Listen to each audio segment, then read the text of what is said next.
From 1958 until 1965, the state of Florida had a committee dedicated to terrorizing queer people. Let's talk about the Johns Committee.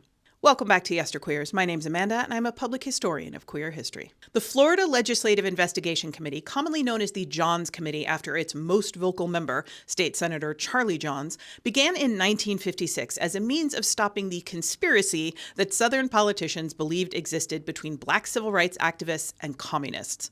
The committee went hard trying to associate the activities of groups like the NAACP with local communist groups, but the NAACP refused to participate in the charade, and the committee couldn't make anything stick. Desperate to maintain his power within the state Senate and to keep fueling the bigotry of his constituents, Johns turned the committee's attention to academia, to rooting out liberals and subversives, by which he meant homosexuals, from public schools and universities.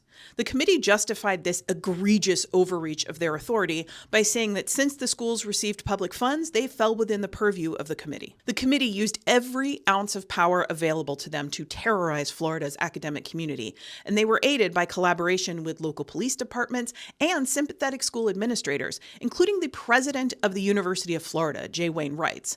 I'm sure it will come as no shock to learn that Reitz was also resistant to integrating the University of Florida. Not only did the committee subpoena witnesses and take sworn testimony, they also employed undercover informants, used uniformed police officers to remove both students and teachers from classes, monitored activity in public restrooms, seized medical records from on-campus health clinics, conducted interrogations late at night and in motel rooms. And since the Miranda warning wasn't established until 1966, and all of this had sort of dubious legal standing anyway, subjects were not advised of their rights or given time to speak to a lawyer. Basically, once you were called in for interrogation, it didn't matter what you said or what the truth of your life was.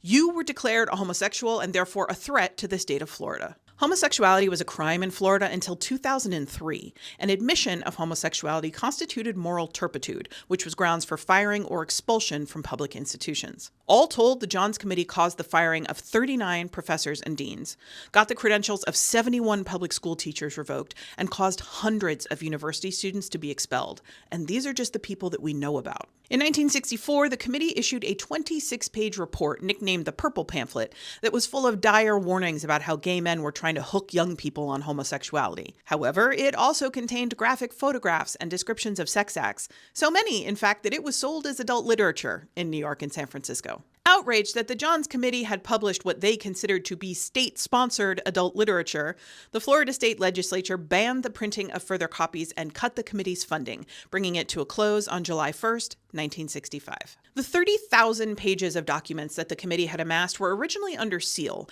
but they were finally entered into the Florida State Archive in 1993, with all names redacted except for the names of the committee members, staff, and public officials.